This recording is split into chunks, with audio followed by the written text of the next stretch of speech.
Yes. Mr. Speaker, I beg to Leave give them together. I beg to give notice of the following motions, Mr. Speaker. Number one, that pursuant to the provisions of Standing Order 27.6, that the thanks of the Senate be recorded for the exposition of public policy contained in the address of the President during the opening of the 13th Parliament, delivered on Thursday, the 29th of September, 2022.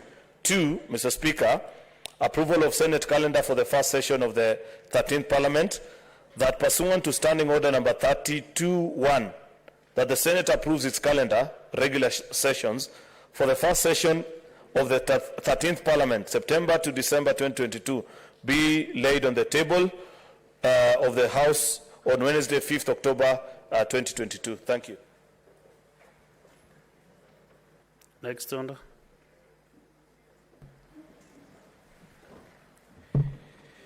Order number 7, statements. Order number 8, procedural motion, limitation of debate on motions. It seems today the majority leader, you have quite a bit to do.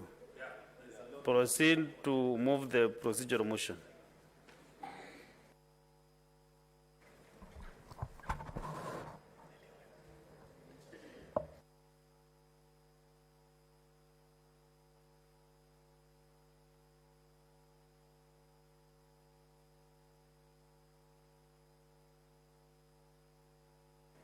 Thank you. Mr. Speaker, I beg to move that, pursuant to Standing Order 111.1, that the Senate resolves that debate on a motion not sponsored by a majority or minority party or a committee shall be limited in the following manner.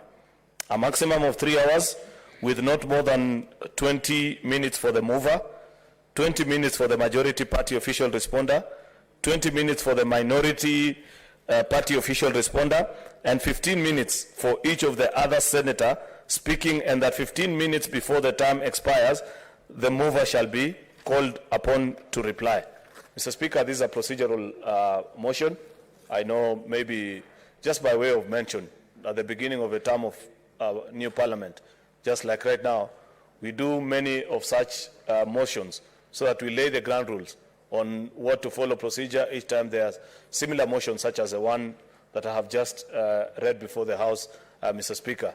It's a fairly straightforward matter. I don't expect a contest like we had yesterday. In fact, the challenge to Senator Faki is that since as part of this induction process, Mr. Speaker, we showed our new colleagues how protracted debates can be on this House. Let us show them also how peaceful and amicable we can coexist sometimes today in the course of our business, Mr. Speaker. This being a straightforward matter, Mr. Speaker, and we have many such, I think about 2 that we expect to do today on limitation of time, basically ensuring that when there is a motion that has been sponsored, how much time can an individual take? Limitations of time for majority leader, minority leader, the mover, the responder. So it's important that our colleagues get to acquaint themselves with these rules. It's displayed on our tablets. If you want to keep record and know for how many minutes you can speak on a particular matter, the same has been availed on the tablets that are before each senator, Mr. Speaker. Therefore, I don't want to take long. Mr. Speaker, I beg that my colleague, the leader of minority, to second. The leader of minority. Thank you, Mr. Speaker. This is a procedural motion. Mr. Speaker, I second. Thank you. Honorable Senators, I propose the question that pursuant to Standing Order 111.1, the Senate resolves that debate on a motion not sponsored by the majority or minority party or a committee shall be limited in the following manner. A maximum of 3 hours with not more than 20 minutes for the mover, 20 minutes for the majority party official responder, 20 minutes for the minority party official responder, and 15 minutes for each other senator speaking, and that 15 minutes before the time expires, the mover shall be called upon to reply. Is that the mood? .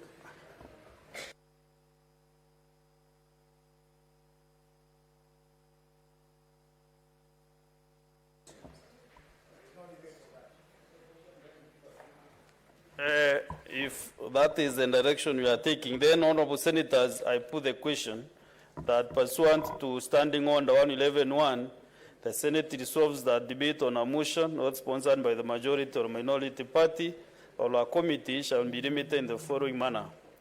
A maximum of 3 hours with not more than 20 minutes for the mover, 20 minutes for the majority party official responder, 20 minutes for the minority party official responder, and 15 minutes for each other senator speaking. And that 15 minutes before the time expires, the mover shall be called upon to reply. Will as many as of that opinion say aye? Aye. Will as many as of a contrary opinion say nay? Then the ayes have it. Next order.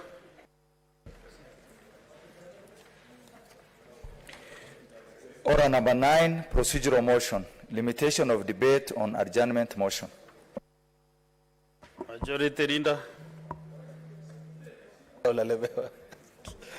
Speaker, I beg to move that notwithstanding the provisions of Standing Order number 110.4, that debate on any motion for the adjournment of the Senate to a day other than the next normal sitting day in accordance with the calendar of the Senate shall be limited to a maximum of 2 hours with not more than 15 minutes for each senator speaking, after which the Senate shall proceed to adjourn without question put, provided that when the period of recess proposed by any such motion does not exceed 90 calendar days, the debate shall be limited to a maximum of 30 minutes and shall be confined to the question of adjournment. This is a very important one, Mr. Speaker.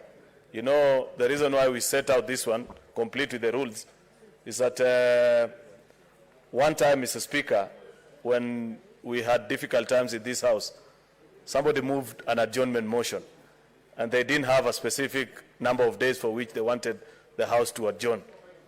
Therefore, they abused the notice and the notice of motion.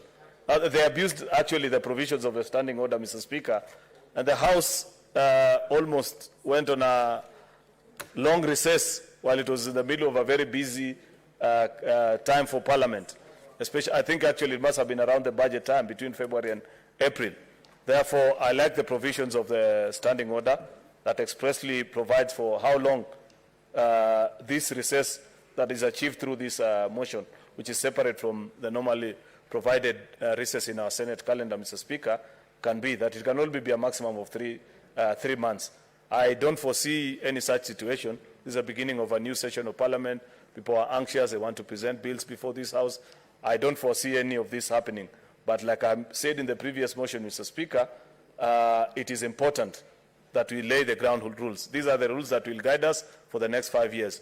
Therefore, as colleague senators, it's important that before giving your aye of approval or your nay of denial for any motions that you are doing as a procedure motion, please read and understand, first of all, what you are signing up to. This is actually akin to the signing of a contract. I'd further wish to request something before I resume my seat, Mr. Speaker. I know in the normal traditions and nature of the House that we normally don't debate motions of procedure. But we have said, just like you allowed graciously when you are welcoming the pupils that are before Parliament, Mr. Speaker, 2 or 3 people to still have a chance to speak on it, despite it being a procedural motion. It's important that we allow and acquaint our colleagues who are still learning the curves and the ways of doing procedures of this House. Let them have a chance to speak. Parliament is a place for people speaking. I am not a fan of this business of the mood of the House is that we pass. Why? We came here to speak, debate, raise something, whatever is the mood. So, Mr. Speaker, because I want to, I can see my colleague Senator Wambua is probably not being handled very well by the moods or the situation that he finds himself in this afternoon. I want to grant him the opportunity to second this motion, perhaps say the many things that he was saying earlier to you. You remember earlier when you gave him a chance to speak, Mr. Speaker, instead of welcoming visitors, he went on a long rant about why you need to observe standing orders and be firm. I can see now that he has brightened up a bit, Mr. Speaker, and he will do a good job. So I want to request my good friend, the pastor from Kitui, Senator Enoch Wambua, to second this motion. Thank you, Mr. Speaker. Okay, Senator Wambua. Then Deputy Majority Leader. Majority, okay. Or Minority Leader, sorry. Minority Leader. You wish, eh? I will withdraw. Minority Leader. I thank you, Mr. Speaker. Mr. Speaker, from the onset, I want to second the procedural motion on a limitation of time. And Mr. Speaker, just hasten to say that there's a reason why we would have limitation of time on debates, on motions, on bills, and on every matter that comes to the floor of this House. Because, Mr. Speaker, I think this comes from a tradition before this principle of limitation was introduced, where members would speak on one issue for 3 hours. At times, the intentions are not even pure, but now that we have limitation, then it also guides us and it makes us be able to efficiently use the time of the Senate. So, Mr. Speaker, I support, and as I support, you know, the majority leader is a ranking member in this House, and he does a lot of good things in this House, apart from just bringing the business of the state, of the government, to the floor of the Senate. As Speaker, I have a strong feeling that when you looked at those names of those brilliant students that have been nominated for internship in Parliament, you know, this time round there is serious observation of gender issues, you know. And that I can tell you for sure, Mr. Speaker, knowing Senator Cheruiyot and his passion for gender issues, he must have had a hand in making sure that we have more ladies than men in this internship. The Speaker, I second and I congratulate the PSC, outgoing PSC representative of the Senate, for doing a good job in this election. I thank you, Mr. Speaker.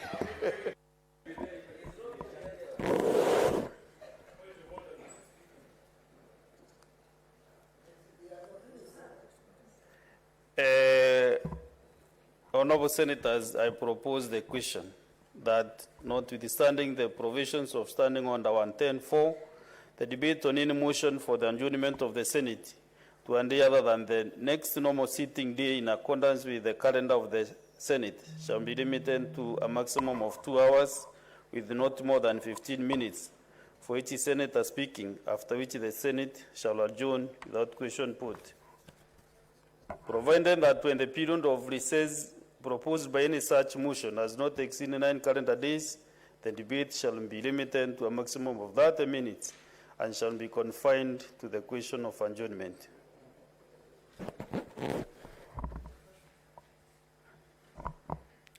I can see from my list a few members. I don't know whether they want to contribute to this motion, procedural motion.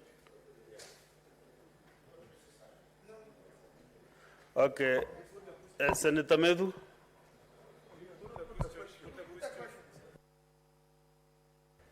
Okay. Wait, Senator Medu, just a minute. Senator for Nairobi County. Mr. Speaker, I'm a bit... My senator when I'm in Nairobi. Okay, proceed. Yes, Karibu Nairobi, Mr. Speaker. Reading from the motion on the order paper, it makes reference to Standing Order 110.4. My copy of the standing orders has 111.4 as the order dealing with the limitation of... do I have the wrong document? Okay. And it also talks about 9 calendar days, and I had the majority leader refer to 90 days. That's a clarification. That's a clarification I was seeking. Thank you, Speaker. That's correct, and maybe 9 calendar days. For the answer and purposes, majority, can you collect that 9 with...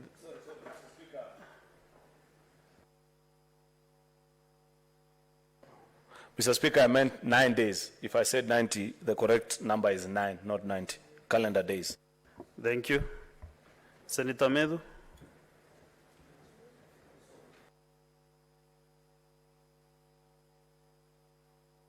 Thank you very much, Mr. Speaker.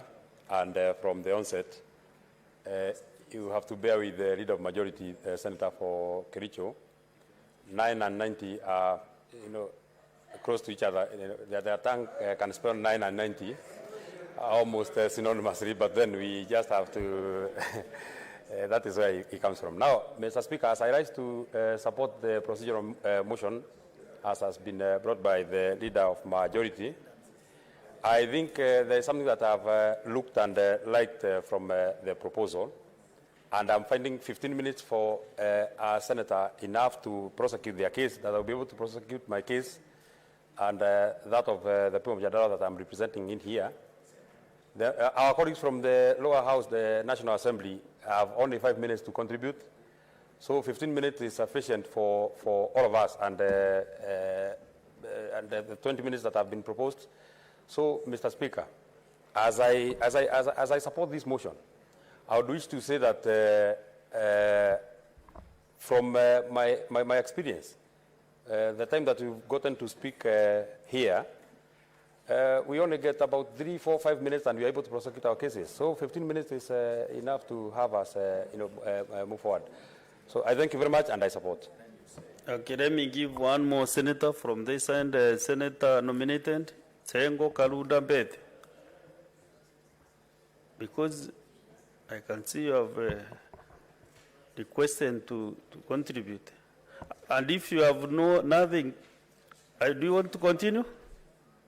That's your wish? I don't want to ambush you, you know. Thank you, Mr. Speaker.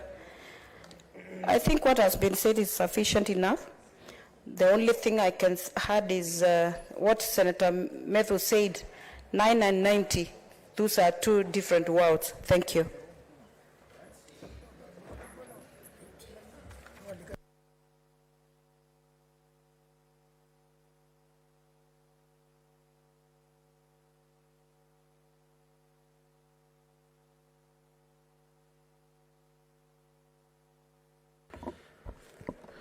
Okay, honorable senators, I put the question that notwithstanding the provisions of Standing Order 110.4, the debate on any motion for the adjournment of the Senate to a day other than the next normal sitting day in accordance with the calendar of the Senate shall be limited to a maximum of 2 hours with not more than 15 minutes for each senator speaking, after which the debate shall adjourn without question put. Provided that when the period of recess proposed by any such motion does not exceed 9 calendar days, the debate shall be limited to a maximum of 30 minutes and shall be confined to the question of adjournment. Will as many as of that opinion say aye? Aye. Will as many of a contrary opinion say nay? The ayes have it. Next order.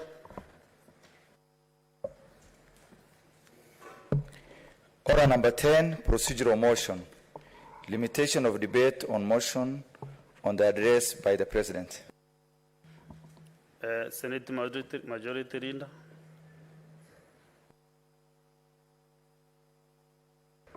Deputy Senate Majority Leader. Thank you. Mr. Speaker, I beg to move that pursuant to Standing Order 27-6, the Senate resolves that the debate on the motion on the presidential address shall be limited to a maximum of 3 sitting days, with not more than 15 minutes for each senator speaking, excluding the mover in moving and replying, who shall be limited to 30 minutes in either case, and that the Senator Majority Leader and the Senate Minority Leader shall be limited to 30 minutes each. I request Senator Fatuma Ndulu to second. Senator Fatuma Ndulu. Mr. Speaker, I second. Thank you.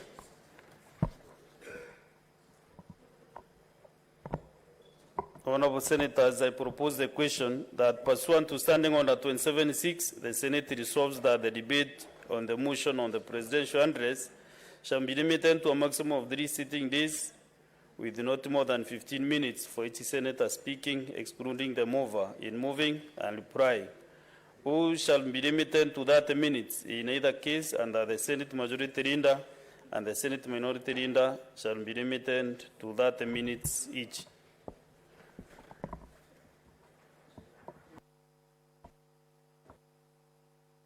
Okay, thank you. Honorable Senators, I put the question that pursuant to Standing Order 27.6, the Senate resolves that the debate on the motion of the presidential address shall be limited to a maximum of 3 sitting days with not more than 15 minutes for each senator speaking, excluding the mover in moving and replying, which shall be limited to 30 minutes in either case, and that the Senate Majority Leader and the Senate Minority Leader shall be limited to 30 minutes each. Will as many as of that opinion say aye? Aye. Will as many as of a contrary opinion say nay? The ayes have it. Next order.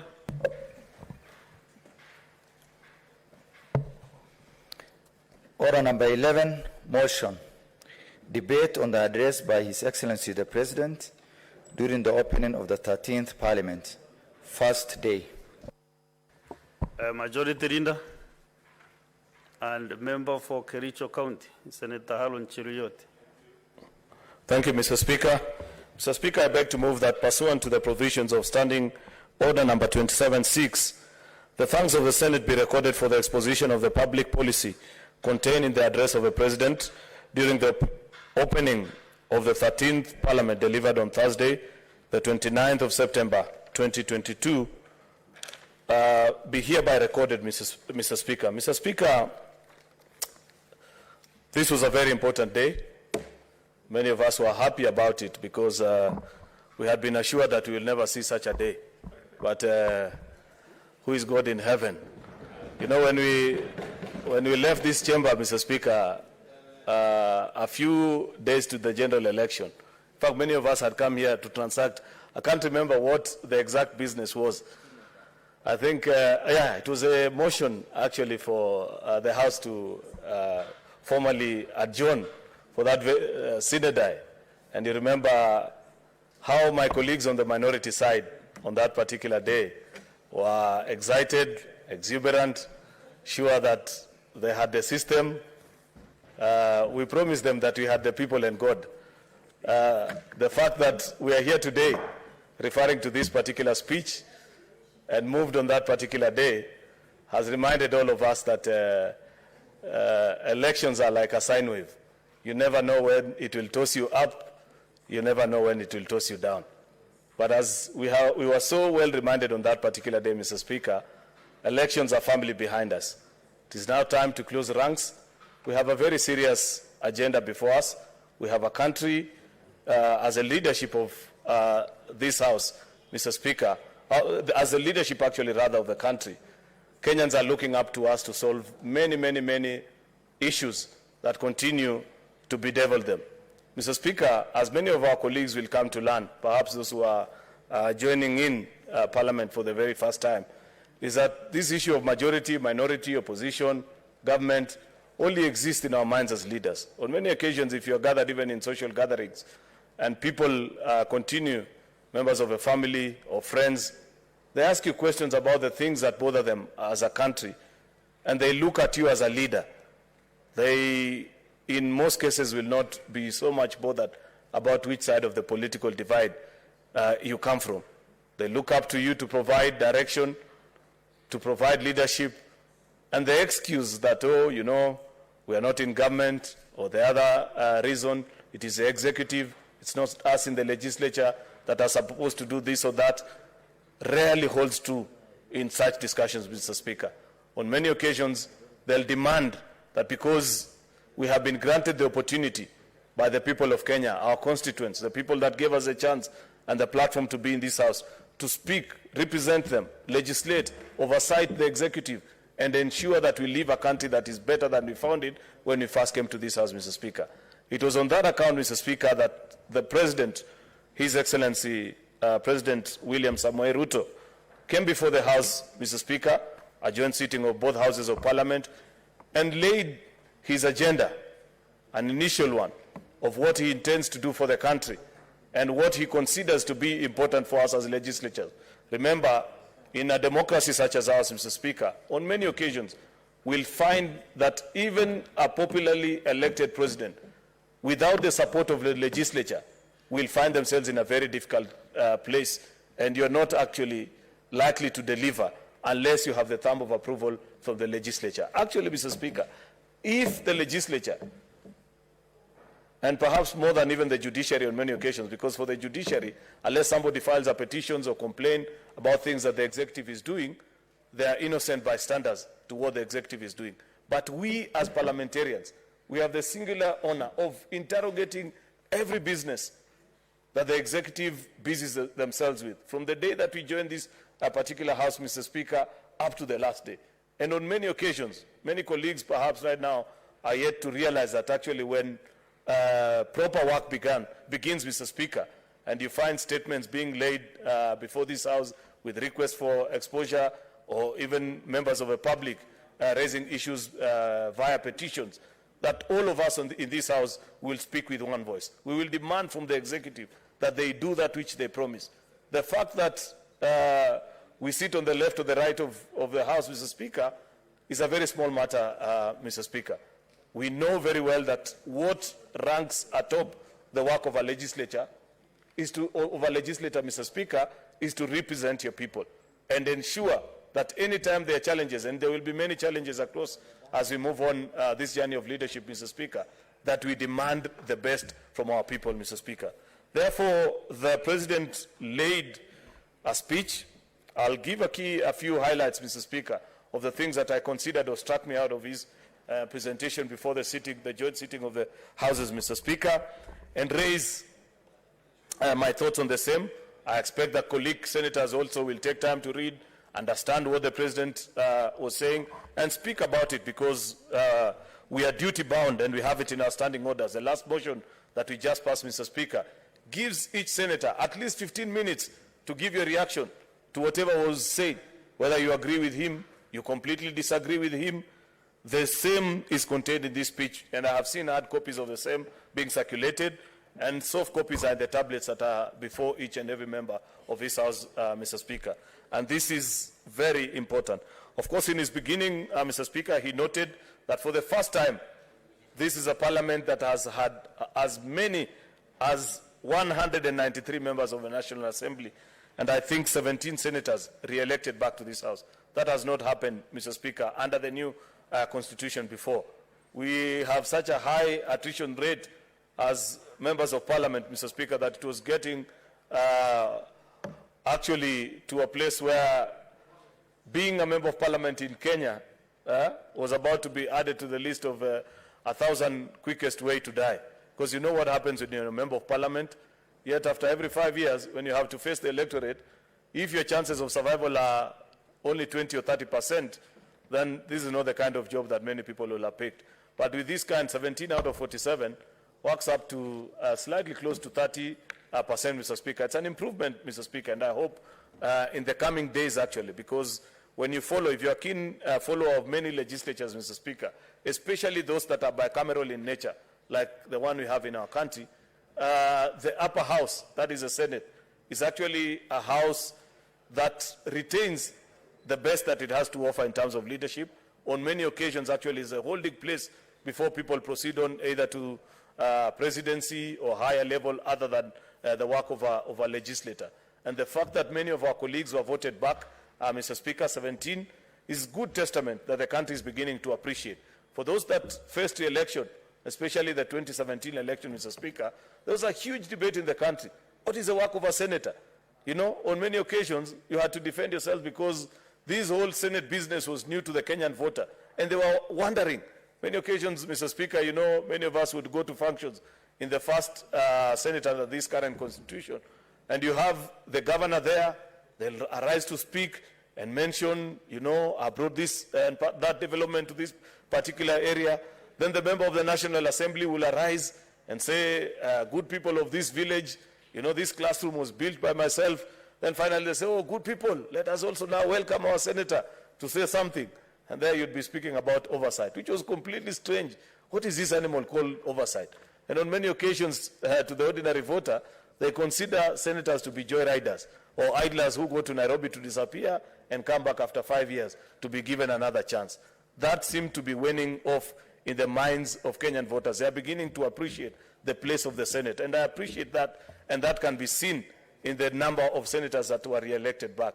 I want to believe, Mr. Speaker, that as a House, if we pull together, if we execute as per our constitutional mandate, hold governors to account, hold the executive to account, ensure that we devolve as much as possible of the national resources to our counties and partner with our county assemblies so that people can begin to enjoy even more the fruits of devolution, then as many, it is possible even to have more than 50% of those of us that will seek the office of a senator elected back to this House. So therefore, it was just a good celebration. Of course, Mr. Speaker, as has been mentioned earlier, you know very well that the President is a champion actually for the gender inclusion in leadership. And this has been noted in his speech as well, that as an improvement, in 2017, the 12th Parliament, Mr. Speaker, we had only 23 women elected into single constituencies. The National Assembly now has 29 women elected into single constituencies. That's a good improvement. It's unfortunate that as a Senate, we did not increase actually or have a growth in terms of the number of women senators that were elected. We had 3 last term, we have 3 this term as well. I wish that as we continue to place Senate in its rightful place, we can convince Kenyans to vote in as many women to be senators actually.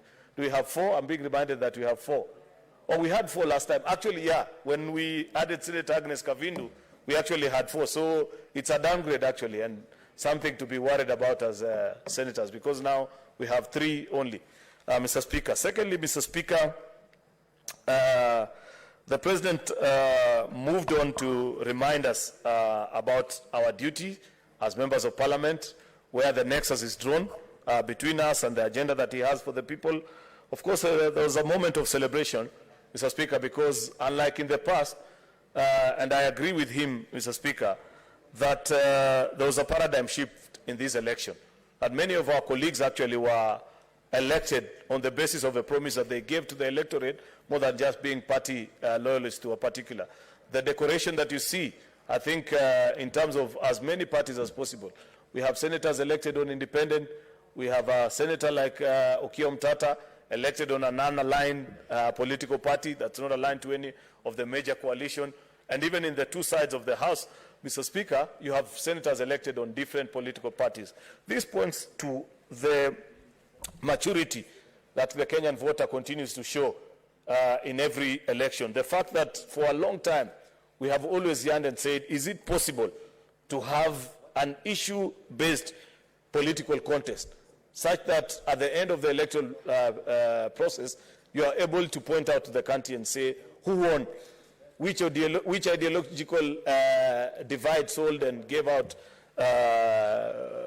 or resonated mostly with the voters and the people of Kenya to a point that they were able to agree with them and grant them leadership of a country, Mr. Speaker.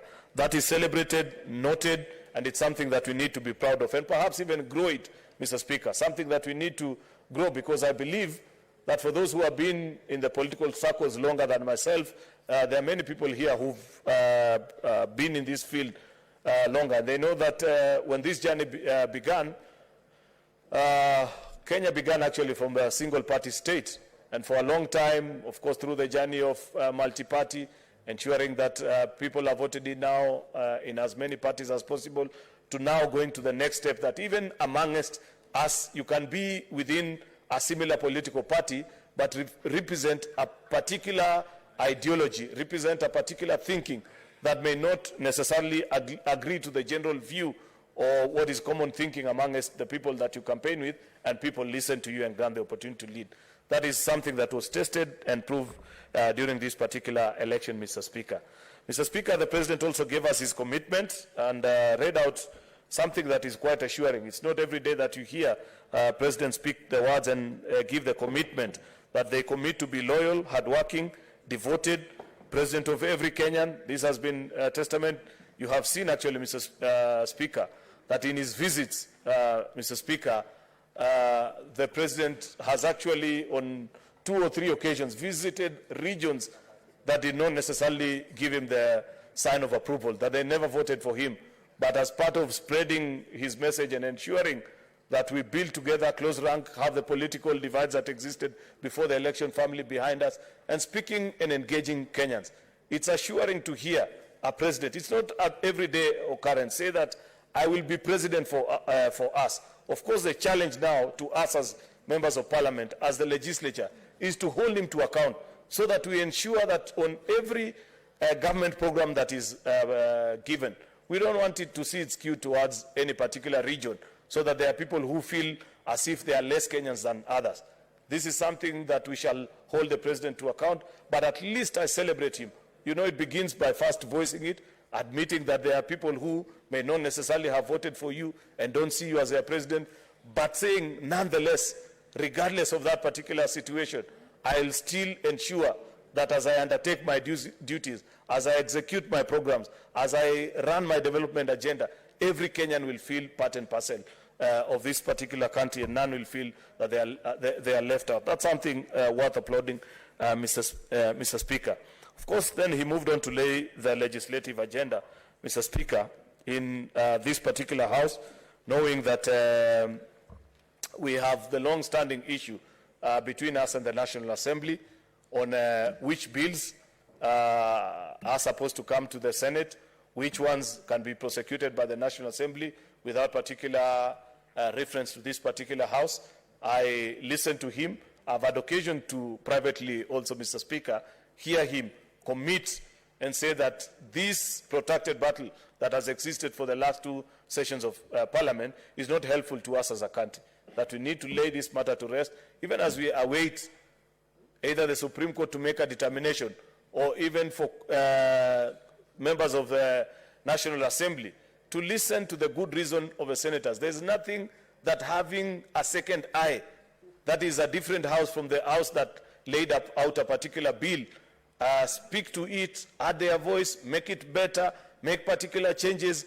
There is nothing wrong with that being done to a particular bill, Mr. Speaker. It doesn't reduce their authority as a house. In any case, if it's about resources, because that's the source of the biggest battle, Mr. Speaker, none of us has ever insisted that we want to do the national budget. As Senate, we always busy ourselves with division of revenue.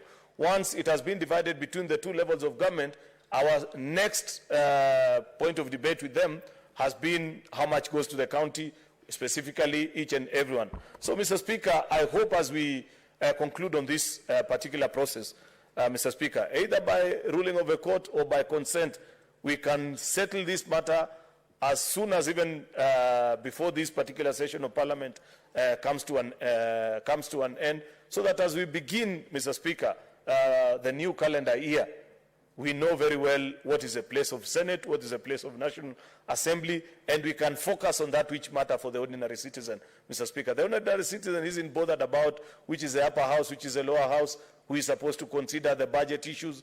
What they want to see are tangible results, their lives being better, their vote counting, their vote having a meaningful proposition to them waking up early and giving us the chance to lead them, Mr. Speaker. Therefore, it's something quite worth considering, Mr. Speaker. Consequently, Mr. Speaker, the President did request something quite important also. Paragraph 16 of his speech, that through our standing orders, if we can consider allowing cabinet secretaries to actually explain government policy and answer questions on the floor of our House. Mr. Speaker, if there will be a bigger beneficiary to this policy, and senators who have been in this House previously will know that this will be quite important to us, is that in the course of time, you will realize that on many occasions, when a cabinet secretary has been invited before the National Assembly and the Senate, Senator Moses Kajwang will tell you where they are most likely to go and why.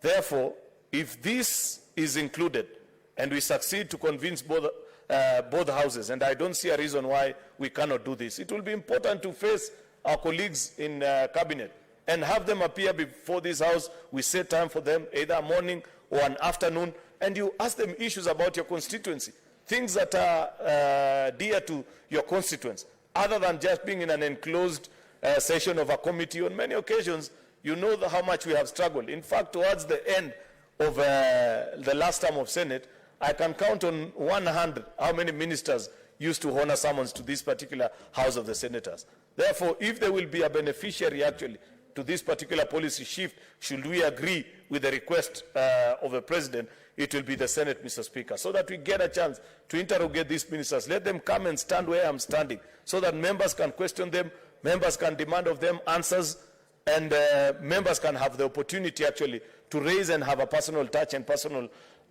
connection with each and every minister, because it's not specified. I think the olive branch that was being extended was not to, there's no debate about only the ministers that have got functions that are devolved functions or any kind of debate, anything of that matter, Mr. Speaker.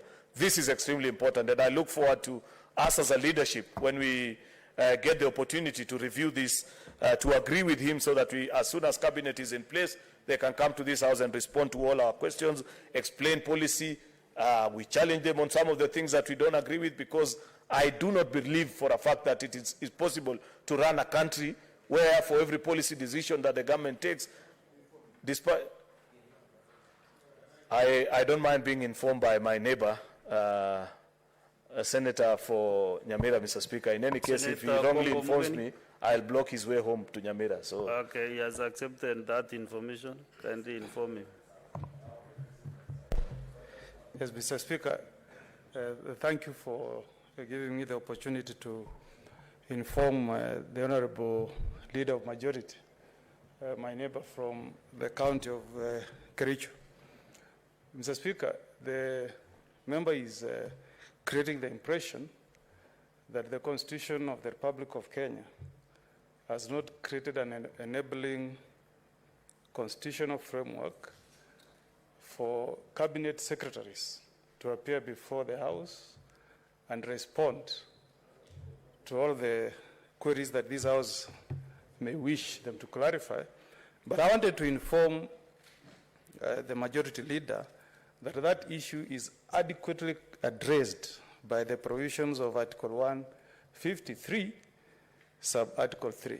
Mr. Speaker, if you may permit me, Article 153 states that a cabinet secretary shall, the word used is shall, attend before a committee of the Senate when required by the committee and answer any question concerning a matter for which the cabinet secretary is responsible. So I wanted to inform the member. Sorry. Mr. Speaker, I have permission of the Majority Leader that I inform you. That's how business runs here, Senator for Bomet, nominated senator. So, my neighbor, I wanted to inform you that even without amending the standing orders, the Constitution already has a very clear framework for CSS to appear before us. Mr. Speaker, what I should be hearing from the Majority Leader is that the President should tell his incoming CSS to respect the Senate, and anytime we summon them to appear before us, they appear before us. So the issue is discipline of CSS, not inadequacy of the provisions in the Constitution to enable us summon the CSS. Senator nominated Joyce Kolil. Why interrupting the Honorable Senator for Nyamira? You know, the senator was being informed is the Majority Leader, and he has not actually complained that he has not been informed. He is very comfortable that he has been informed, and yeah, so nobody should. Okay, proceed, Majority Leader. Thank you, Mr. Speaker. You know, I only allowed Senator Umugeni because one is my neighbor, and two lawyers refer to him as senior counsel. But little did I know that senior counsel can misinform as well. because I'm afraid what he gave me was misinformation, not information. If he bothers to read the speech of the president, there is no impression whatsoever that the president actually suggests in any way that members of his cabinet will not honor or respect this house. But read paragraph 16 of his speech on what is a proposition and what value. Senator Mogeni, you have been in this house, and you know very well what value we draw every time we have had what ordinarily, because this is akin to a committee of the whole, where we have all of us as senators. Majority Leader, there are two interventions here. One actually has been here for quite some time from the distinguished senator for Kisumu County. Are you on intervention or you want to contribute? Then the second one is Honorable Bone Karole, the majority whip. Yes, proceed. Mr. Speaker, the principle of a member being responsible for the accuracy of his statement in this House is a cardinal principle. What is Number standing two, order? Are you? Point of order. Yeah, which I'm on the standing point of order as a result of the utterances by Senator Omugeni. Mr. Speaker, if I may, number two, it is important that the records of this House record nothing but facts. Mr. Speaker, if Omugeni, who is a senior counsel, can fail to read and understand the provisions of the Constitution, then what are we saying about the teaching of law at the University of Nairobi? Mr. Speaker, Article 153. Mr. Speaker, Article 153.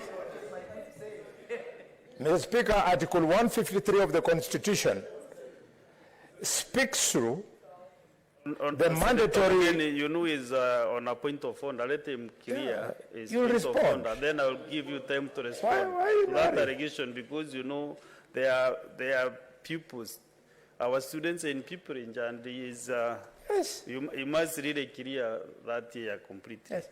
Mr. Proceed, Speaker, and maybe 30 seconds, please. Mr. Speaker, it's a very important issue. The senior counsel has read to us, and we thank him, Article 153, 3. It says, mandatory, the Cabinet Secretary shall attend committees. Committees. And Mr. Speaker, our understanding is that both the President and Senator Jeriot are addressing the lacuna where Cabinet Secretaries are not able to face the whole House.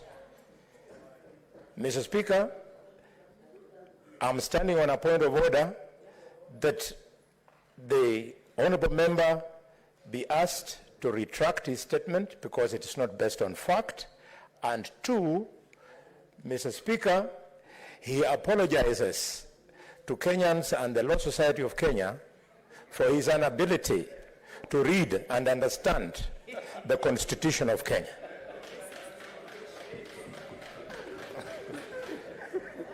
Senator Tom Ojenda, just 2 minutes to clear that issue. Yes, Mr. Speaker, I have known a senator for Kakamega, Senator Kalwale, as a fairly experienced senator. But I'm surprised, Mr. Speaker, that the senator does not seem to understand that even a Senate sitting can sit as a whole committee of the House. That's a basic principle that is there in our Constitution, Mr. Speaker.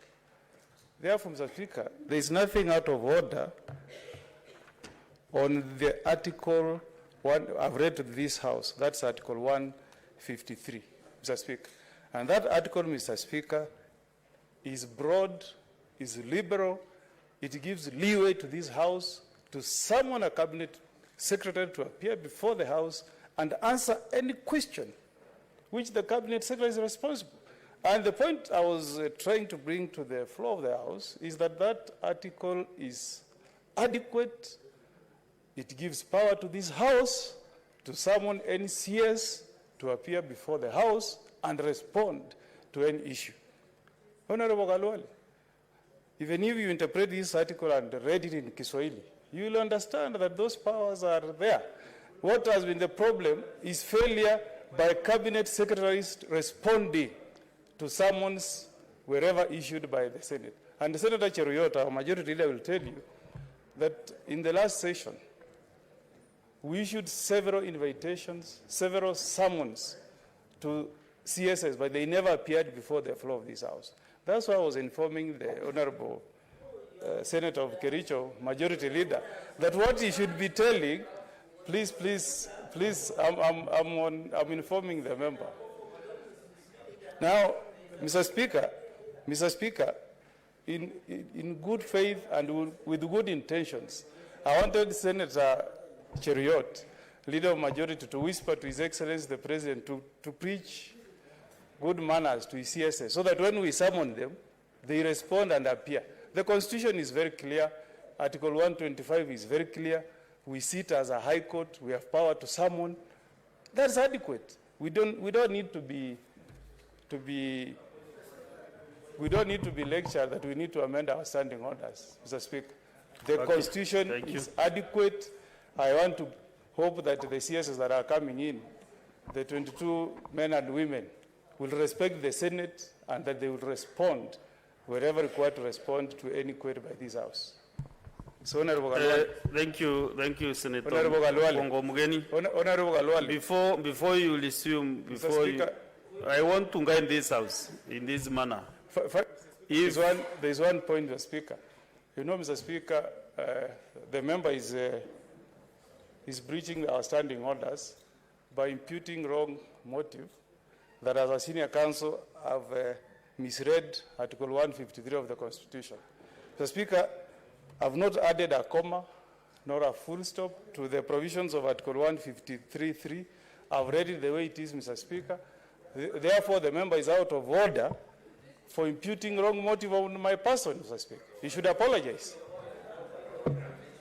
I want to give guidance to this House as follows. If you want to have a point of order executed, don't shout this point of order.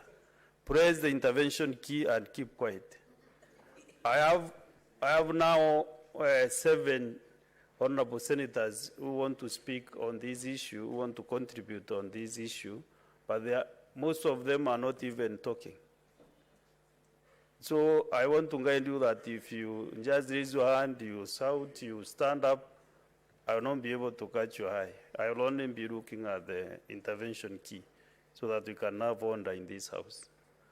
I want to give 2 more senators this point of order. I will start with the number 1 on this list, Senator for Homa Bay County, Kajwang Moses Otieno. And thank you, you did not even bother to shout or to, that is the way I want us to move. Mr. Speaker, I want to encourage the House that we don't have to fight on every matter. I know the first 2 sittings of this House have been a bit tumultuous, but there are some things which we must take a common position as a House. And Mr. Speaker, I refer to Standing Order number 181 that talks about the Committee of the Whole to anchor my point of order. I also bring my experience. In the last Parliament, or in the last Senate, I'm perhaps the only senator who was fortunate to chair 2 committees, Public Accounts Committee and the Devolution Committee. And Mr. Speaker, the impunity that was there in the executive, as a chair of a committee, you could never get the ministers or the cabinet secretaries to appear before committees. And that impunity was further entrenched by the leadership of the House that shielded the cabinet secretaries. Mr. Speaker, you would find people going on retreat between the Matiang'i-led NDIC, I think it was called NDIC, and the leadership of the Senate, and they would agree in hotels. You'd find a situation where a committee has summoned a cabinet secretary, and the cabinet secretary goes to the Speaker's office to negotiate whether they should appear or they should not. Mr. Speaker, this matter, as raised by Senator Omogeni, is so clear in the Constitution, and you know, the matter raised by Senator for Kakamega, when that mess is lowered, we can go into Committee of the Whole, and a member of the executive can come to this House and can be grilled and can be put to task. The only thing we cannot do without a constitutional amendment is to bring members of the executive in this house when that mess is on the table. Mr. Speaker, that requires a constitutional amendment. But what the president wants to achieve is achievable if he talks to his CSs to desist from impunity. And what encourages me, Mr. Speaker, Kipchumba Murkomen, as sat in this house, will be a cabinet secretary. I don't expect we'll have to drag him. Soipan Tuya, Kindiki Kithure, Mithika Linturi. I think we might be having one of the best, executive teams. So, Mr. Speaker, on this matter, we don't even have to be majority and minority. The provisions are there. What we need to deal with is the impunity that we saw in the last. The Senator for Kiambu County, Karungo Lango.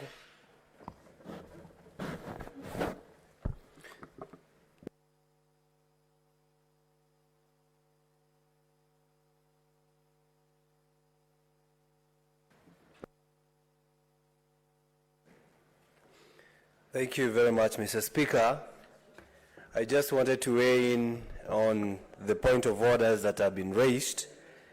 And I totally agree with Senator Omogeni and Senator Kajwang. It is true, the previous executive was full of impunity. And I want to assure them, we took them home. That executive that never honored the Senate, none of them is in those positions. So they should rest assured that we have a different government, we have a different executive, and actually it is the same executive that is proposing that the CSs to be coming to this house. So it's up to us. If we want them to come to the Senate, we know what to do. If we do not want them to come, it's okay. But the president himself said he is willing, and he has instructed his appointees that whenever they are called to this house, they should appear here without fail. So I'm worried to see the same opposition that was supporting the same government or the executive, they are now crying for, saying that they never honored this house. Yet they wanted them to come back here. But at least we clean the house, we clean the country, we clean the government. Thank you. Thank you, Majority Leader. And I beg the House that let the Majority Leader move this motion to the end uninterrupted so that we get the second and then we open this motion for debate. Thank you, Mr. Speaker. I'll try and make progress. You know, Senator Mogeni has sent me to the President, but before I deliver his message, I must first get an undertaking from him that he will read paragraph 16 of the President's speech, because if he did that, then he will not need to send me to the President. The President gave his commitment on the last matter that on this matter of oversight and holding government accountable, my administration commits to restore the place of Parliament in our democracy by respecting the autonomy and oversight authority of Parliament on the executive.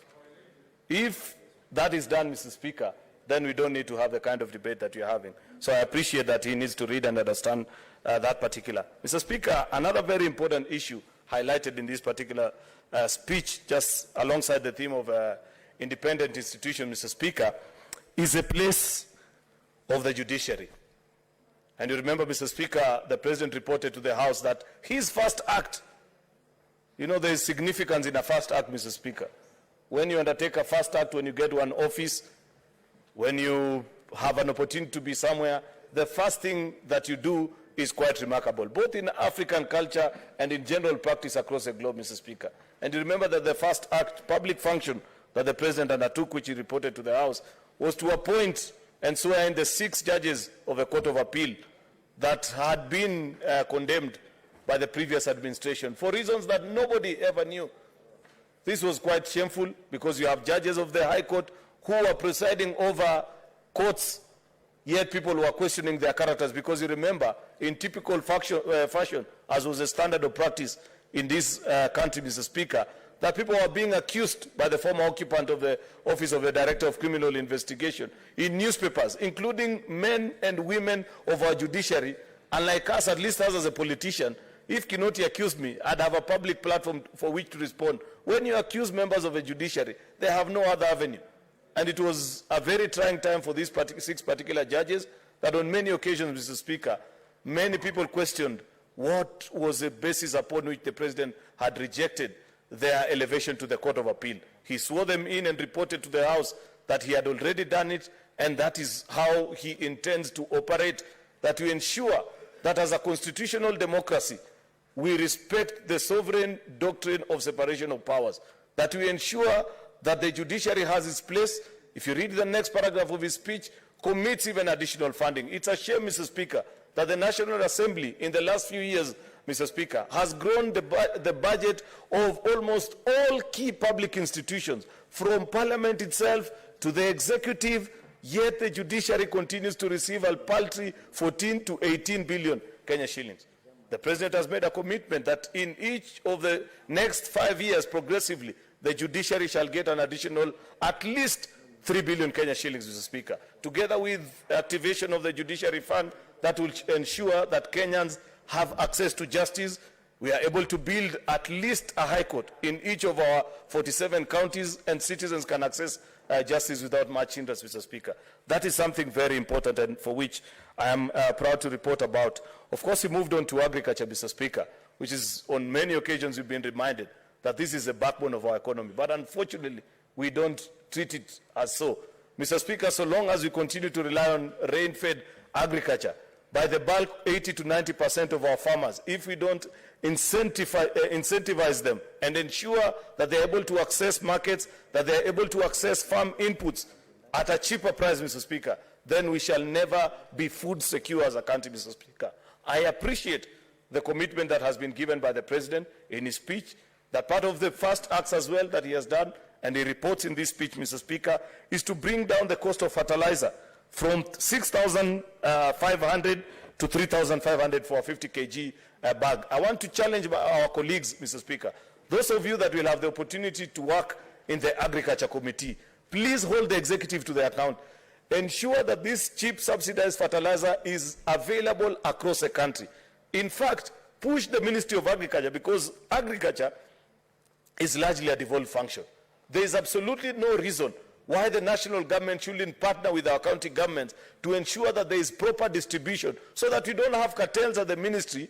You know, where people, if you know somebody who knows another person, you're able to pay them and you access this cheap fertilizer, store it in your hardware and sell it to farmers. That has been the story of our subsidy programs as a country, Mr. Speaker. I believe that, colleagues, those of you that will serve at the Agriculture Committee, please push the Ministry of Agriculture to partner with our county government so that our farmers can access the right fertilizer at the right amount at the right time, so that they are able to produce cheaply. And of course, push county governments as well to work together with the Ministry of Agriculture, the Ministry of Cooperatives, because we need to ensure, Mr. Speaker, that our farmers get value for their practice. Because the two main challenges for those of us that had the opportunity to move around and listen to our farmers during the campaigns. Of course, I cried about the cost of farm inputs, and second, immediately after that, is markets. Markets for their goods, Mr. Speaker, where they are able to sell at a good price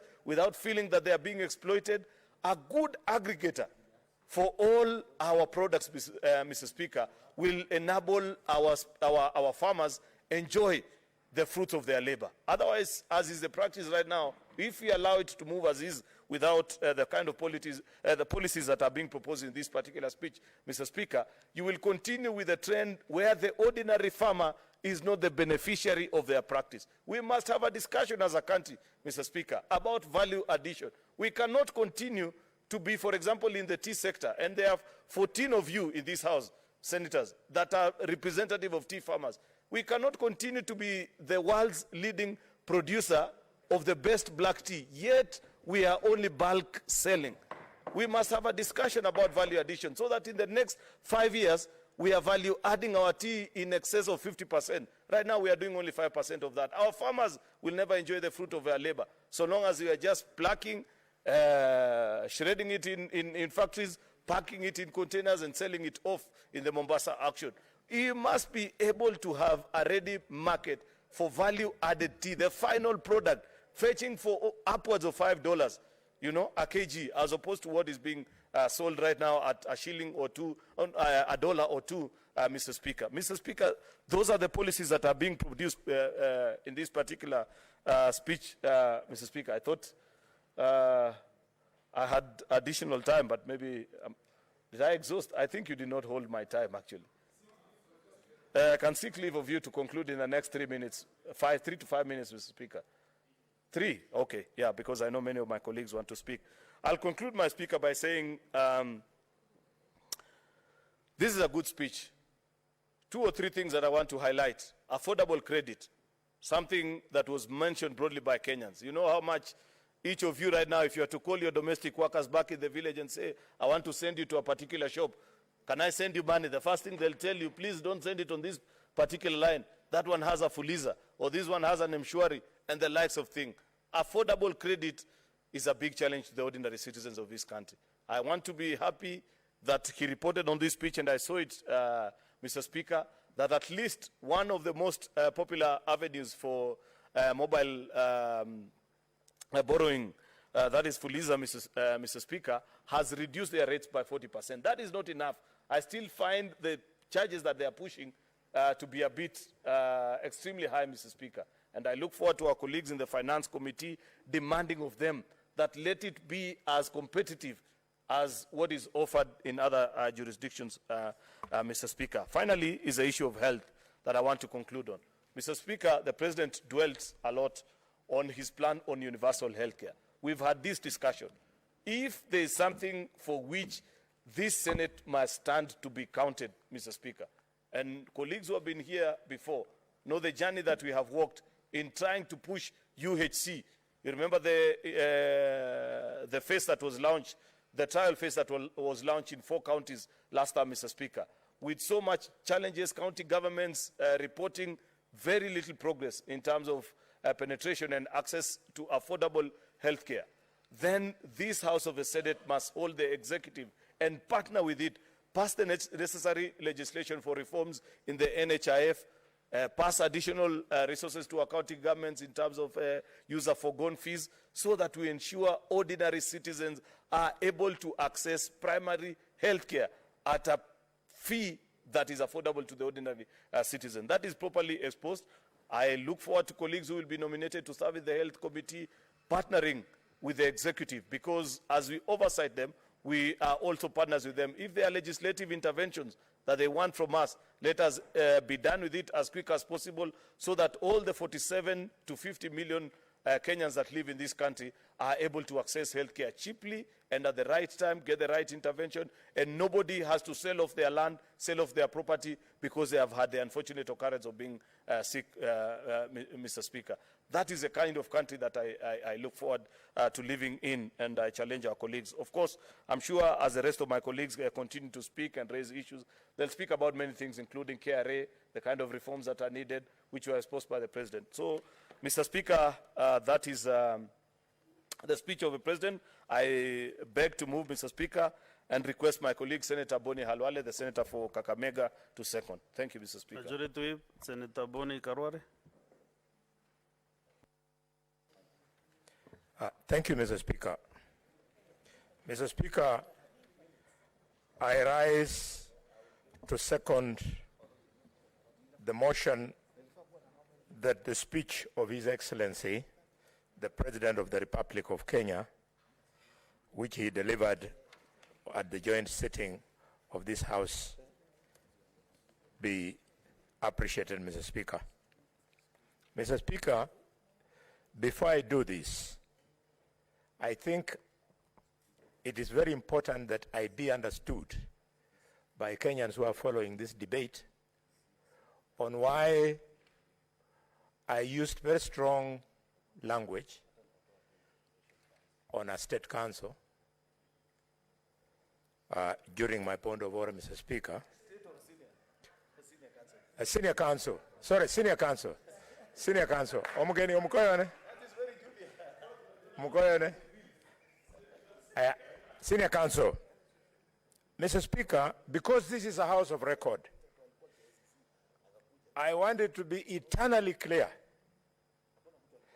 that the president was very clear in his mind, and he has repeatedly said so, that unless we tweak the standing orders, we will not be able to extract maximum benefit from cabinet secretaries appearing before the House, Mr. Speaker.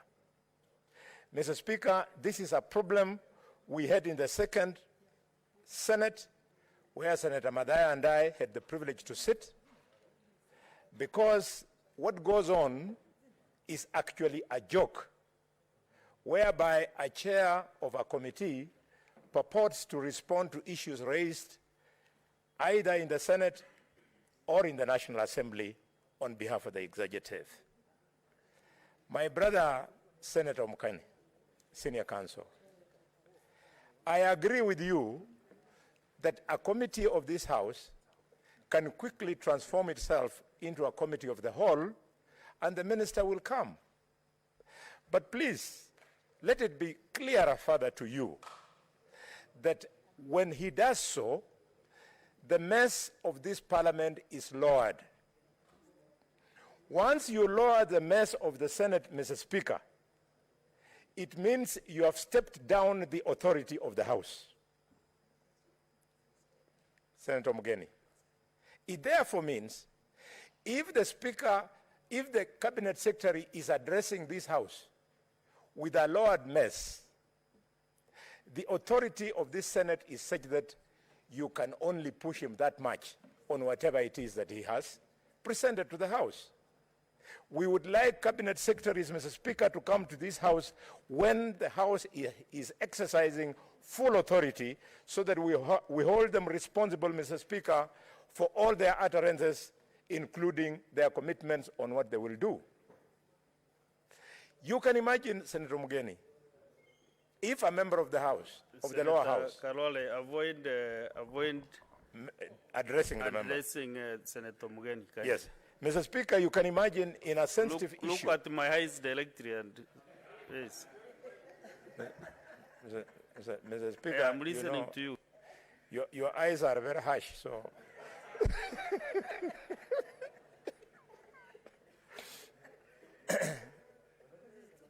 Mr. Speaker, why this matter must be settled once and for all through what the President proposed is because, Mr. Speaker, on a critical issue like the House rising on a matter of grave national importance, people are dying, for example, in West Pokot, and the minister cannot be brought here so as to commit himself on the security measures that they are putting in place. Then Parliament's authority goes down. We would like this to be taking place when the mess is in place. I thought I should make that one clear, and my brother, Senator Mugeni, next time I come to you to represent me in court, I go to him to represent me in court, he should not have second thoughts. I was not casting a passion at him, but I was worried that he is misreading the Constitution, and I want him to read it properly, Mr. Speaker.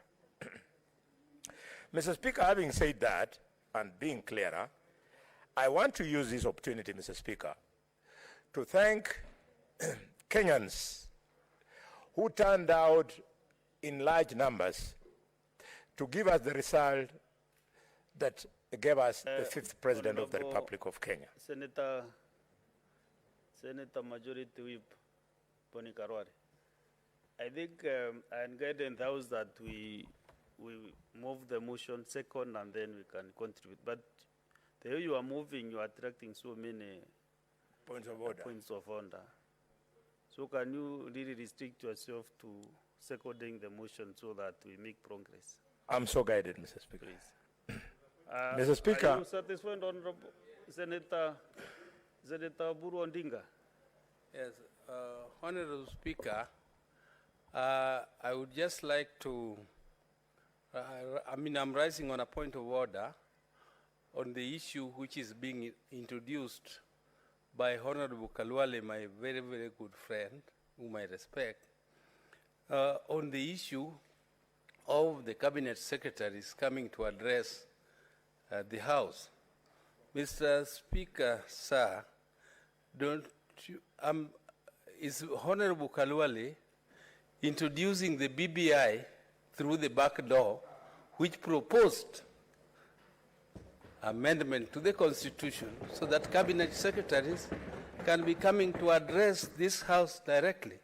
Was His Excellency agreeing with us that we should amend the Constitution so that cabinet secretaries can come and address us directly? Mr. Speaker, certainly I cannot attempt to introduce the BBI on the floor of this House for the reason that the Supreme Court of Kenya made a serious pronouncement which guided the entire country. And amongst other things, the Supreme Court, Mr. Speaker, said that BBI was a mongrel that was null and void. I would not want to be the mother who brought us back to a mongrel called BBI. Mr. Speaker, sir. What is out of order, Senator Moses Kajwang? Mr. Speaker, I wanted to bring the attention of the House and Senator Boni Khalwale to Standing Order number 185 that talks about general application of rules in Committee of the Whole. And Mr. Speaker, that Standing Order says the same rules of order and of debate for conduct of business shall be observed in Committee of the Whole as in the Senate. Mr. Speaker, is Senator Khalwale in order to mislead or to misdirect the House that the Committee of the Whole is inferior simply because the mace is lowered?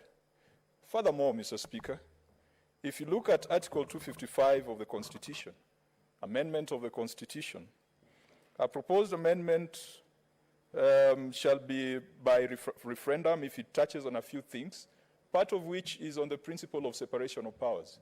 And that principle of separation of powers makes a distinction between the executive, the legislature, and the judiciary. The point at which the executive then wants to come to this House to perform roles that are legislative in nature, that will call for an amendment to the Constitution. Mr. Speaker, I'm raising this point of order not to spur debate, but just to guide us in our thinking, because I believe that this is not a matter that we should contest, but it is a matter that we should think deeply about how we can achieve it under the current laws, and if we want to go the extreme, how we can then achieve it through a constitutional amendment, which perhaps will not be BBI, which could be that constitutional amendment that we need to declare the Senate to be the upper house and to strengthen the Senate.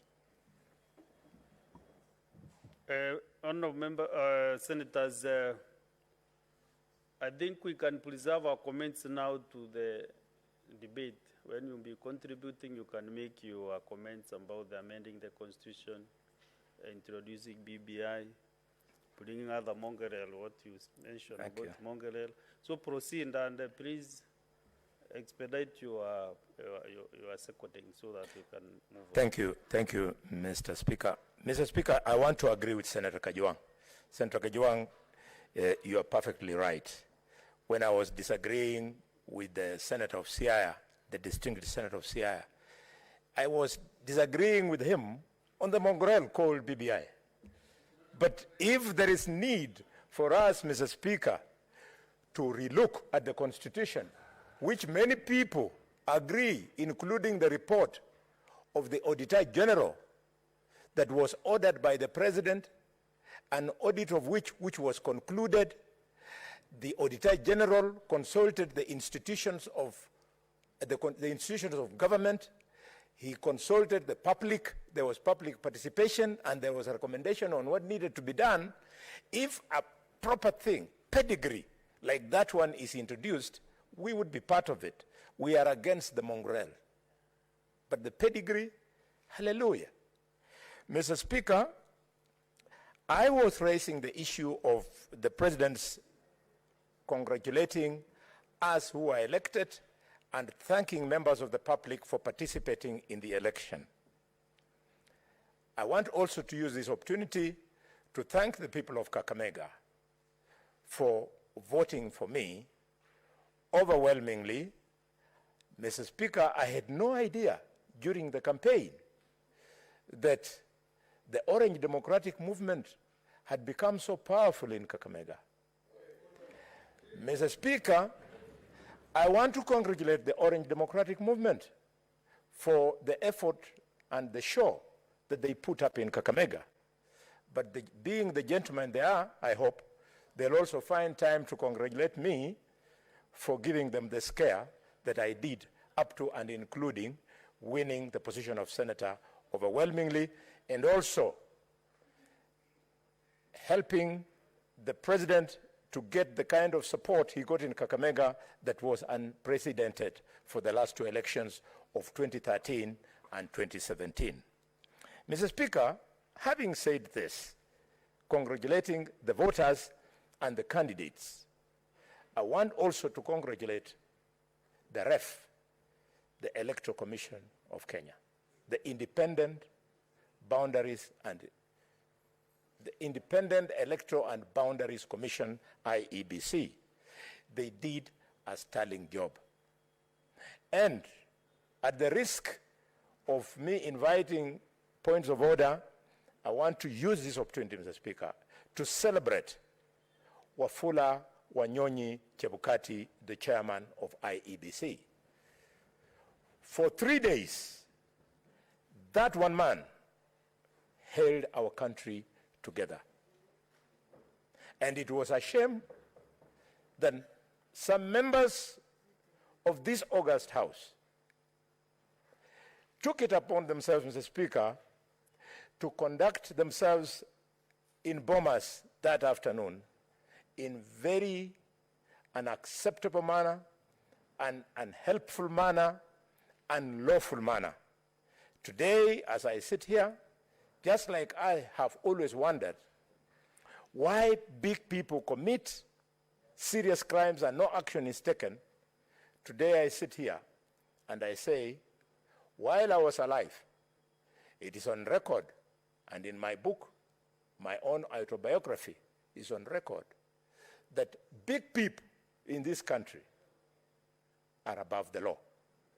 Mr. Speaker, that an elected member would do what I saw a senator doing in Bomas that afternoon, and up to this day, he has never been arrested, he has never been arraigned in court, is a shame to our criminal.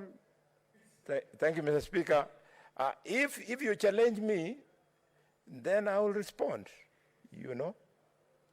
Mr. Speaker, this is not the first time that we are allowing politicians to get away with serious offenses. There was that one of Bomas. We all saw it. It was unfortunate. And before that, there was another one where another politician actually swore himself in as a president. We must bring this to an end so that no one again can ever swear himself in as a president. No one can ever attack an IEBC official when the IEBC official is discharging their constitutional mandate. What is out of order, Senator Ososi? Gone free. Mr. Speaker, Honorable Khalwale is my neighbor and a good friend. I'm concerned Honorable Khalwale seems to be discussing a senator whom is not mentioning the name. And there is no substantive motion to discuss a member. Is Honorable Khalwale in order?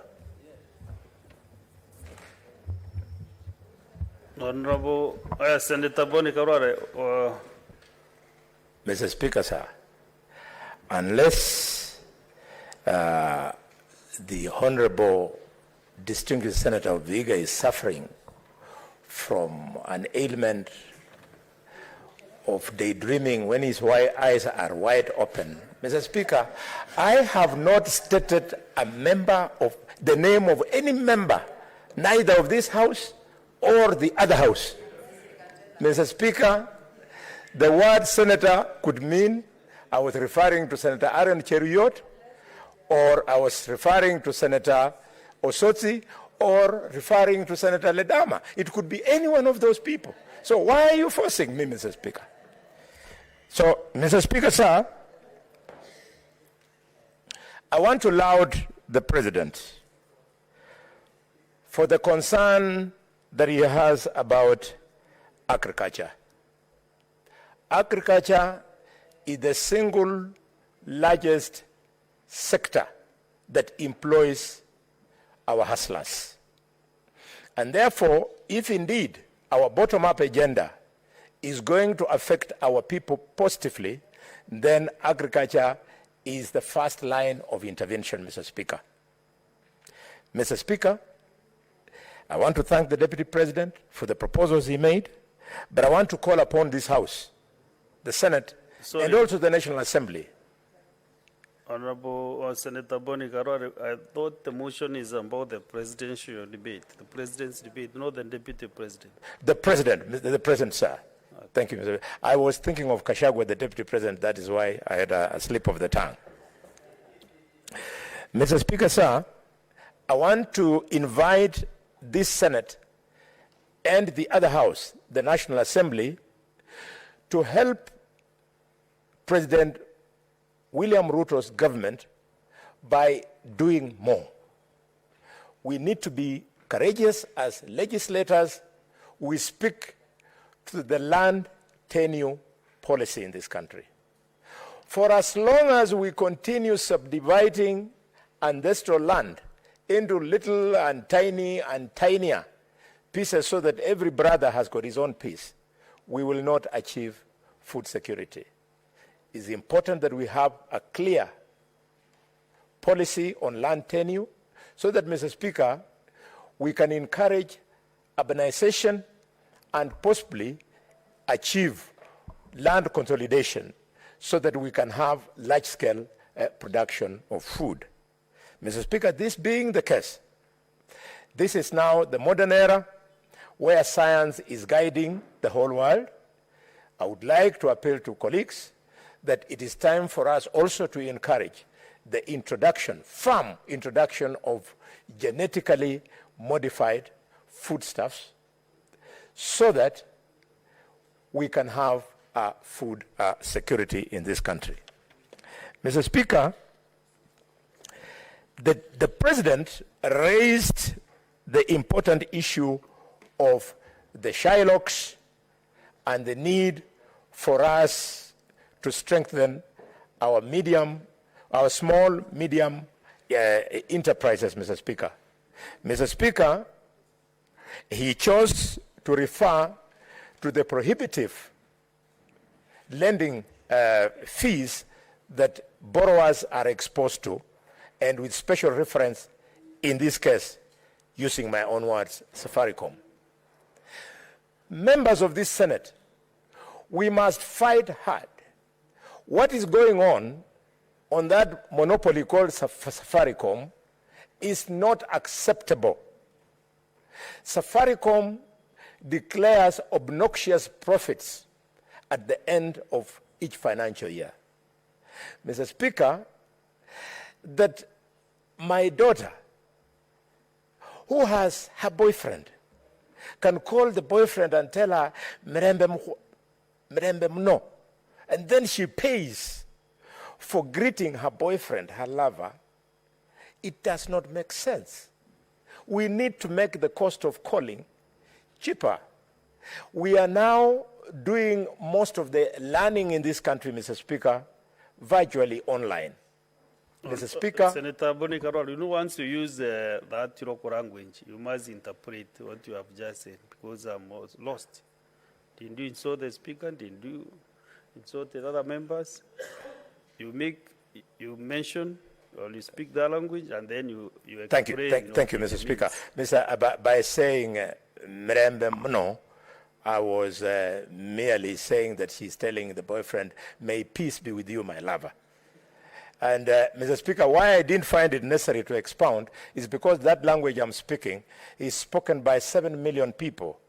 And under the Constitution, a language that has got that kind of, that you don't have to explain. It is expected that people from communities with smaller languages, you learn to speak the language of the bigger communities.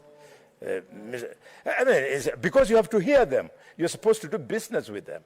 Most of us strain to hear certain languages because we need to do business with those people.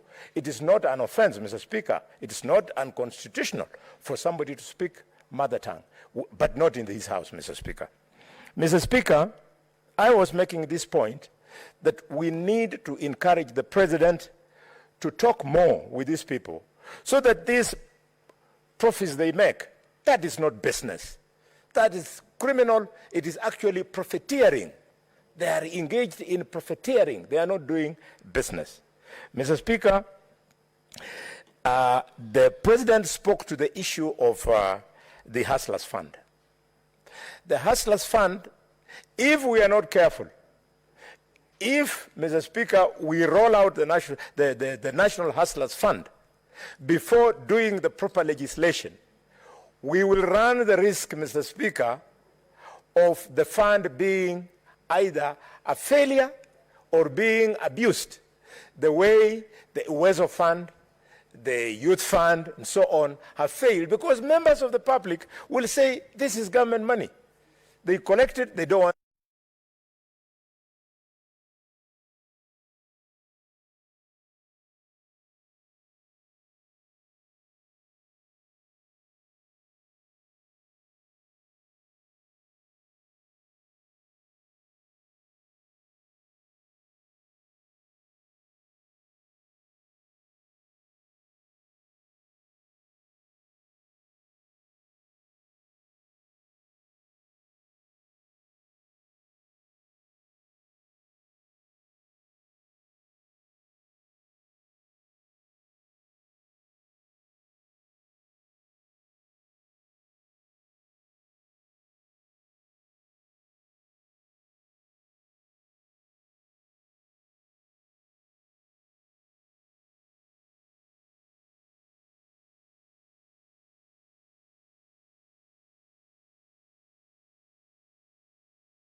SMEs, the micro, small and medium-sized enterprises. And I will talk about the CRB, where he proposed the ranking. Instead of blacklisting people and getting them out of the lending system, he proposed the international best practice of a scoring system, whereby the defaulters are given the lowest score, and the ones that are servicing the loans are given a higher score, so that the lenders can classify their clients according to their profiles. And according to the MD of Metropole, which is one of the 3 CRB companies, 19%, which amounts to 4.6 defaulters that are listed in CRB, owe less than 1,000 Kenya shillings. And so you see, this is a bulk of the hustler nation, so to speak, that has been locked out of the lending system. Another proposal that the president came up with is the Hustler Fund that he went around the country promising the same people who are engaged in small, micro, and medium enterprise. And he's committed to provide 50 billion Kenya shillings towards this end. And this is going to open the trade space, because the biggest challenge for this group of businesses is due to their informality. They do not qualify for formal financing. And as the self-imposed youth president, I would like to recommend that in this fund, we give a chunk, maybe 50% to the young people and a good percentage for innovation, so that our young people are kept busy and being the most energetic. And we are Kenya experiencing a youth bulge. We have great resource in our young people. So that is just a proposal that this fund goes to help the youth and goes to help innovation. And in the culture of saving, I would like to laud the president, because he made that bold suggestion that we move from saving 200 shillings a month, and I quote him, he said, no return rate in the world can turn that into a meaningful retirement scheme.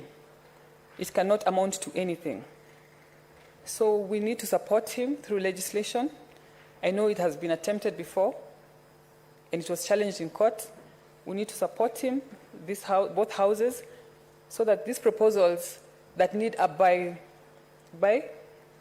bipartisan, support from both divides, ourselves and the minority side, the government side and the minority side, we both come together and support the president in his proposals for the hustler reprieve. I don't expect politics to come to play during these very crucial proposals that are going to change our country and are going to change our economy in a big way. Mr. Speaker, as I conclude, allow me to liken our President, His Excellency,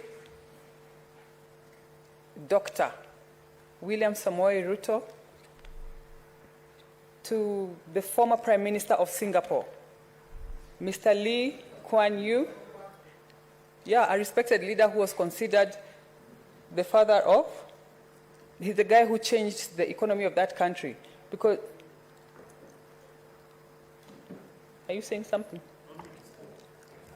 Allow me to liken him to that Senator leader. Karen, don't bother with the people talking. Oh, sorry, senators speaking to you on the other sides. You proceed, execute your Mr. Lee saw issues. Singapore change and transform economically in a big way. And I call upon this House to leave politics aside and let's support the President in his proposals. Thank you very much, Mr. Speaker. Senator from Nyamira County, Congo Mugeni, Senior Counsel.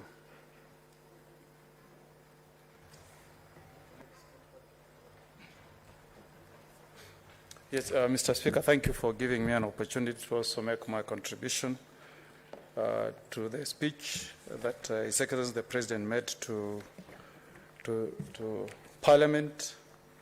And the Speaker, we first of all appreciate the fact that this was a closely contested election, and that as Azimio we were able to have more than 7 million Kenyans behind us. So we also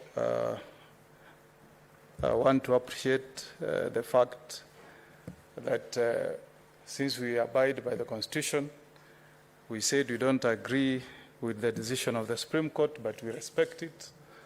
So now what we need to do is to really put His Excellency the President on toes so that he can deliver on the promises that they made to the people of Kenya. Yesterday, Mr. Speaker, sir, I had an assertion from the Leader of Majority, Senator Cheriot, Senator for Kericho, that this Senate will have a very close working relationship and goodwill from President William Ruto.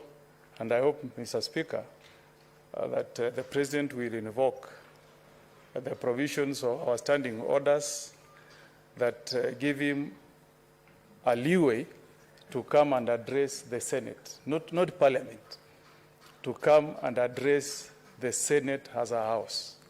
So I hope that during his tenure, he will take advantage of that standing order and come and address the House. It's good to come and have lunch within Parliament, but we wish him to appear before us so that he addresses issues that are of concern to the Senate. Mr. Speaker, I have read the speech of His Excellency the President.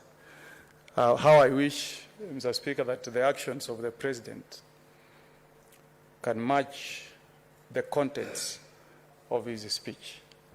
Mr. Speaker, the President tells us that we should not give a lot of grounding to ethnic mobilization, ethnic rewards in our politics. But Mr. Speaker, having gone through the names of the cabinet secretaries, the 22 of them, Mr. Speaker, I'm surprised, Mr. Speaker, that there are a number of small ethnic minorities in this country that since independence have never had an opportunity of having a CS appointed from those ethnic minorities. Mr. Speaker, I'm talking about ethnic minorities like the Kurias. Mr. Speaker, in the entire of the 6 counties of the former Nyanza province, Mr. Speaker, the Kuria sub-tribe has consistently supported the political party under which the DP has either, the current president has either run for office as a running mate of His Excellency, retired President Uhuru Kenyatta, or under UDA.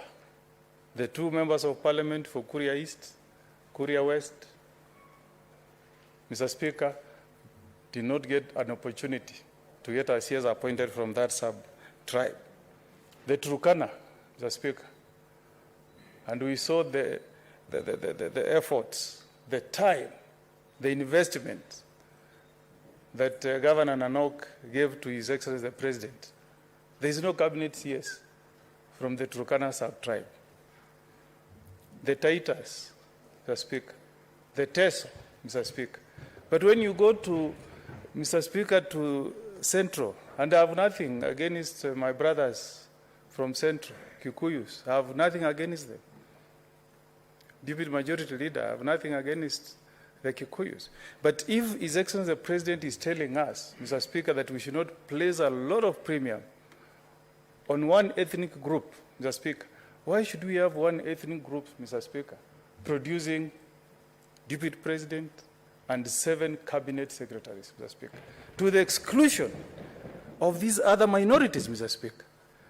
Even where I come from, Mr. Speaker, in Nyamira, Mr. Speaker, if you look at the votes that the Deputy President got from Nyamira and from Kisi, without those votes, Mr. Speaker, he could not have attained 50+1, Mr. Speaker.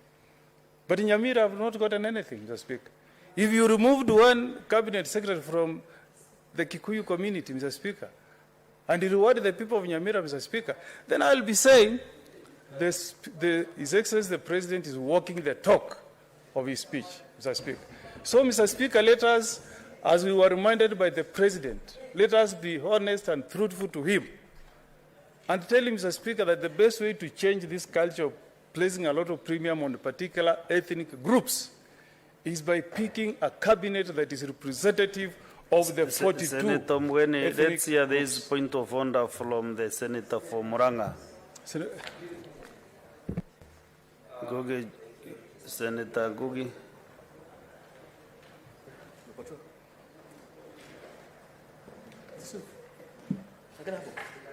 Point of order. Following what the Senator of Nyamira has just presented before the House, is the Senator for Nyamira in order to preach tribalism at the altar of and clanism at the altar of qualification?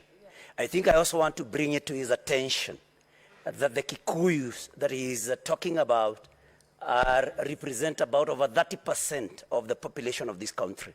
I also want to remind him that the President, His Excellency the President, could only appoint 23 cabinet secretaries. We have 43, so to speak, communities in Kenya. And he has mentioned the Takana community. In the last, I'm on a point of order, Senator Mugeni. In the last, in the outgoing government, I think we had Minister Munyes from Turkana. And so even if it was going to be done in a rotational order, then you cannot stand and say and talk about and say that the Takana have been excluded. We had the CS Matiangi, who comes from Kisii, that neighbors Nyamira. The senator should not mislead this House that actually the President, this cabinet, and everybody has seen it, this cabinet is the most evenly distributed in this country ever. And so I think, Mr. Speaker, we should not allow the Senator for Nyamira to continue misleading this House that even distribution was not done in the whole country in the appointment of this cabinet. Thank you, Mr. Speaker. Senator Okongo Mugeni, just a minute. There has been 2 points of order here, interventions from Senator Lobahali Ibrahim, Senator Abdulrahman Abdullahi Milaj. I don't know whether they have point of orders or they want to contribute. Maybe they can place the right button to contribute so that we can really move forward. Point of order, contribute? Yes, maybe press the other button. Senator Baz Sheikh Mohammed, do you have a point of order? Yes, proceed. Our respected senior counsel is a well-known person. But today, the way he's talking like somebody coming from Nyamira village. It's very unfortunate that he has, clients across the board, across the country. And as a senior senator, Mr. Speaker, sir, I request the senior senator to withdraw that statement. Thank you. Proceed, Senator Mugeni. Proceed.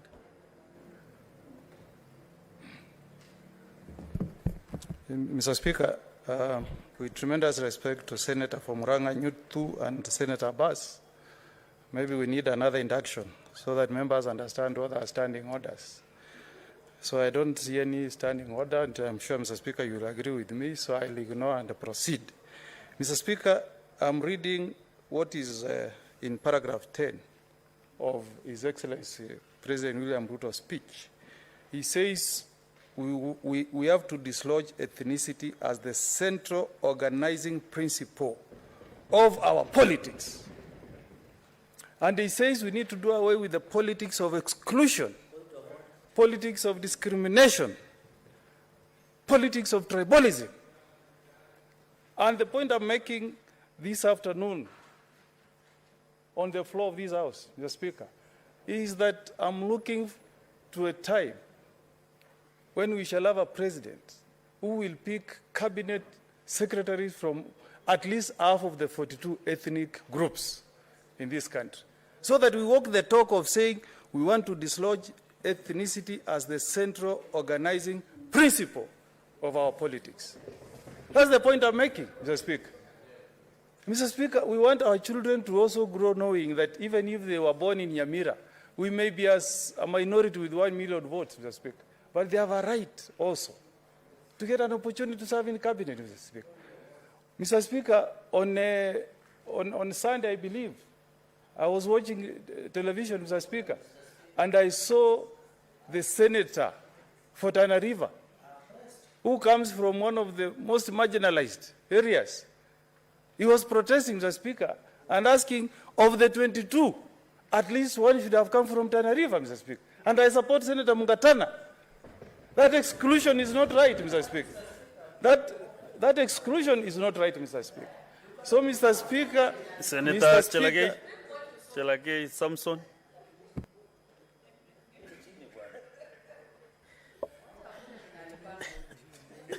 Mr. What is Speaker, out of order again, you know? Mr. Because Speaker, members, I think, you should wait for your time to contribute. No, I'm rising on a point of order, Mr. Speaker, as per Standing Order 96, raising on the issue that the senior counsel who succeeded me in the JLAC is misleading the nation. If it comes to appointments, Article 10 of the Constitution, Mr. Speaker, on national values and principles of good governance, sets out on how appointments should be done. Casting aspersions to individuals that have been appointed as cabinet nominees is misleading the nation. The guiding principle. No, Mr. Speaker, let me build. You know, senior counsel, I didn't know you can be a heckler. I used to know you can keep quiet and listen. You are joining the Secretary General Edwin Sifuna in heckling. You should not stop heckling. Can you listen? Can you listen? You will speak. Can you listen, Mr. Speaker? Protect me. Let us, you know, I'm trying to get his point of order. Correct. So please let us give him time. You know, heckling is their profession, Mr. Speaker. Mr. Speaker, the point I'm raising, it is out of order to profile individuals and Kenyans that have been nominated based. I'm talking about minorities and majorities. This has been captured. And the cabinet, Mr. Speaker, and the cabinet is yet to be complete. There are PSS to be appointed, there are CSS to be appointed, and government is an entity. Government, Mr. Speaker, is not a cabinet. And therefore, when you look at these national values and principles of good governance, Mr. Speaker, there is a guiding principle for the president to be guided by the Constitution, not to be guided by comments of Senator of Nyamira. Mr. Speaker, I should be grateful that one of his tribesmen, Mheshimiwa Machogu, is the nominee of education, Mr. Speaker. Mr. Speaker, he is out of order to try and profile Kenyans. And if he has an issue, he must bring a substantive motion to discuss those individuals as per the standing orders. Mr. Speaker, I thought I did a good handing over when he succeeded me as the chair JLAC, but I can see him in camera and maybe still guide him around. I know he's my senior-in-law, but other things he needs to be guided upon. Thank you. Thank you, Mr. Speaker. Kindly conclude, Senator Mugen. Thank you, Mr. Speaker. And I'm happy that you have, by your ruling, you have made the conclusion that there is no substantive point of order that was raised by my friend Cheragay, Senator Cheragay. So, Mr. Speaker, not to belabor that point, Mr. Speaker, let us build a country that values all the 42 ethnic groups, Mr. Speaker. That's the only time we'll be able to walk the talk when we say that we want to give equal opportunities to all Kenyans. So I'm urging His Excellency the President, because he has still time, let him go back and reconsider the issues that have been raised by people like Senator of Tana River, Senator Mungatana, and have a cabinet that represents all the 42 minorities of this country. That's the only time, Mr. Speaker, we will all have a sense of belonging and a sense of acceptance as Kenyans. Mr. Speaker, the next point I wanted to speak, Mr. Speaker, is when we say, Mr. Speaker, when we say that we want to respect the independence of the judiciary, Mr. Speaker, let that include the culture of us respecting decisions emanating from our courts of law. Mr. Speaker, not one, not twice, the High Court has ruled that the position of cabinet administrative secretaries is illegal, is unconstitutional, and it has no space in our Constitution. Mr. Speaker, we know that if you read the Constitution from Article 152 all through to 155, Mr. Speaker, we know the positions that create the cabinets. 152, Mr. Speaker, as the President, as the Deputy President, as the Attorney General, as ministers that are available for appointment by the minister. 154, as Secretary to the Cabinet.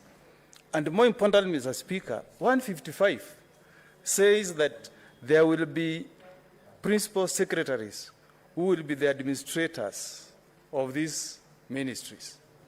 So, Mr. Speaker, this thing we hear called cabinet administrative secretaries has no space in our Constitution, Mr. Speaker.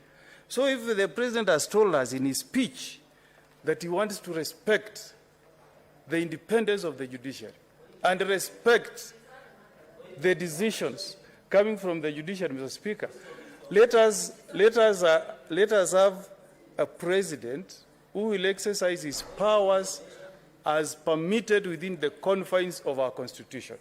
Mr. Speaker, do you wish to be informed by Senator Chalagay? Is a point of information? You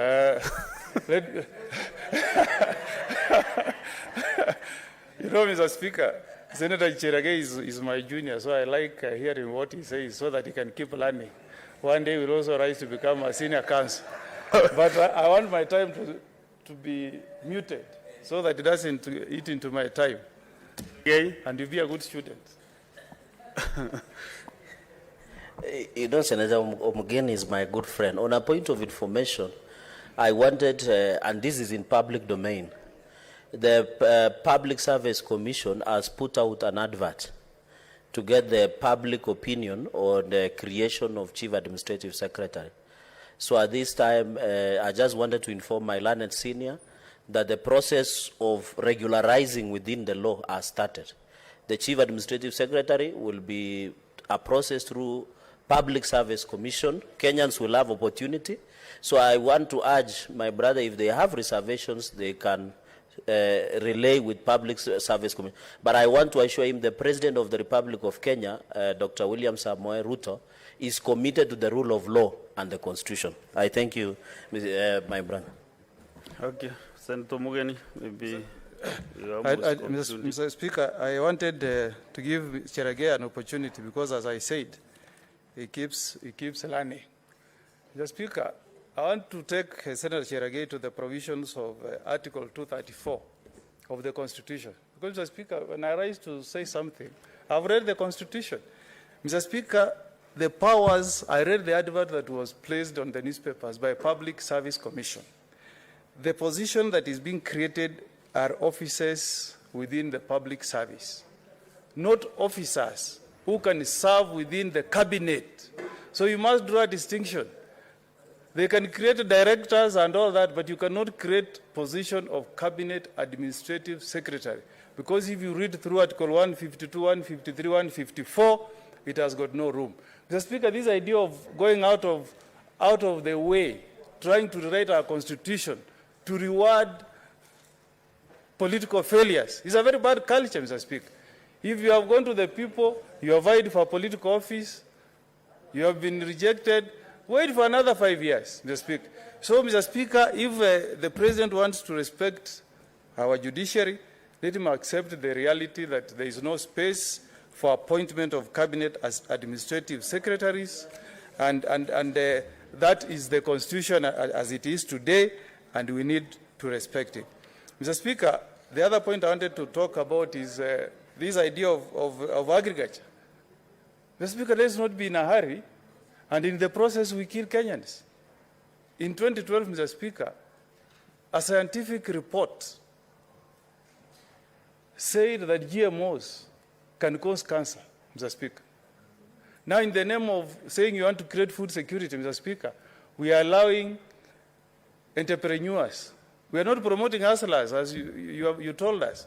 You are now allowing entrepreneurs from outside the borders of this country, Mr. Speaker, to come and poison our people, Mr. Speaker, with GMOs. Mr. Speaker, GMOs cause cancer. Why is our president in a hurry? If the cabinet halted this thing in 2012, Mr. Speaker, when did we have another study? Senator Omugeni, maybe you might be entering into dangerous grounds because I know your profession is legal. No, Mr. Speaker. If you, I'm on. Maybe, Mr. Speaker, I'm on paragraph 21. You know, this is a national house parliament. Therefore, we must be very careful the message that we are giving Kenyans. Mr. So Speaker, maybe, if Mr. Speaker, you know, you must really make good reference, Senator Mugeni, to that issue about how GMO causes cancer. Scientifically, if you prove to Kenyans Wanjiku without there who doesn't know what is a GMO, maybe even by the definition of GMO, so that now we can be able really to give the right information to Kenyans. So let us even not digress from the presidential address to the House. Mr. Speaker, you know, Mr. Speaker, I respect the rules of this House. Yes. And I never rise before I've read fully. Do you have some literature on GMO and how they can GMOs cause cancer? Read paragraph 21 of His Excellency's speech. No, I'm asking about how GMO can cause cancer. You can look for page 21, Mr. Speaker. And you know, Mr. Speaker, when I speak about this, I'm passionate. Because, no, Mr. my Speaker, issue, my Mr. problem, Speaker, when I'm presenting this House, Senator Mugeni, you know, I've given you a lot of latitude this afternoon. Because when I was in the other House, I really used to enjoy your debates. But now, when I'm presenting and then you make some references that might mislead Kenyans, that is my problem, my only problem. So maybe if you, Honorable Chalgei, the chair is, so I wanted to know whether maybe you have that reference. Maybe if not today, you can be able to put it tomorrow or the day after tomorrow about cancer. That's scientific evidence that GMO can cause cancer. Mr. Speaker, maybe the best way to prosecute that issue is that I will reserve my comments on that matter till I bring a substantive debate on that issue before the floor. Okay, proceed. So, Mr. Speaker,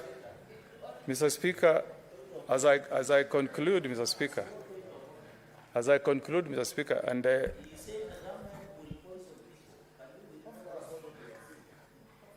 I don't know why Senator Fernand Cheragei is not a good listener. Mugen has defined any issue on GMO until it delivers to this House. Yes. Submits some evidence. Or now GMO can cause cancer. Yeah, and Mr. So Speaker, let's not go back there. Yes. And Mr. Speaker, as I conclude, Mr. Speaker, His Excellency the President has talked about his pledge to the small traders, to the hawker, to the mamamboga, to the makanga. Mr. Speaker, we were told that the Hustler Nation will be a government formed by hawkers, hecklers, the mamambogas, Mr. Speaker. And we were told, Mr. Speaker, that in the last government, BBI was about sharing positions. But, Mr. Speaker, I have not seen any mamamboga in the cabinet. I have not seen any hawker in the cabinet. Instead, Mr. Speaker, what I have seen is a sharing of positions, Mr. Speaker. So the President should not leave. The President, Mr. Speaker, is leaving behind the hawkers, the people who put him into office, Mr. Speaker. Instead, Mr. Speaker, of asking people who have already been elected to be in the cabinet, Mr. Speaker, these are the people the President should have brought on board, Mr. Speaker.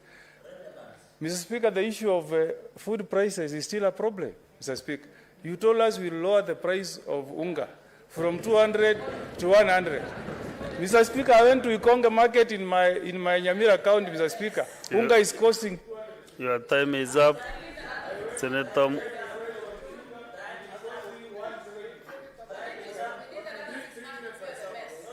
No, your time is up, Senator Mugeni, kindly.